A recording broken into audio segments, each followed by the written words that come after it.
नमस्कार मंडळी, श्री स्वामी समर्थ.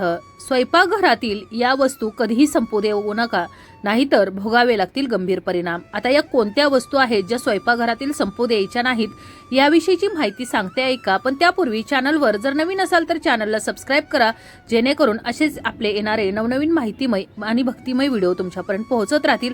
तसेच व्हिडिओ पाहताना व्हिडिओला लाईक करायला देखील विसरू नका. तर पहिली वस्तू आहे ती म्हणजे तांदूळ. स्वयंपाकघरातील तांदूळ संपणे हे गरिबी आणि आर्थिक संकटाचं लक्षण मानलं जातं. तांदूळ देवी लक्ष्मी माता आणि शुक्र ग्रहाचे प्रतिनिधित्व करते. स्वयंपाकघरात वारंवार तांदूळ संपल्याने शुक्र ग्रह वाईट परिणाम देऊ लागतो.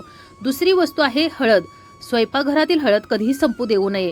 जर तुमच्या घरातील स्वयंपाकघरातील हळद जास्त वेळा संपली तर तुमच्या घरात सकारात्मक ऊर्जेवर परिणाम तसेच आरोग्यावर नकारात्मक परिणाम होणार आहे.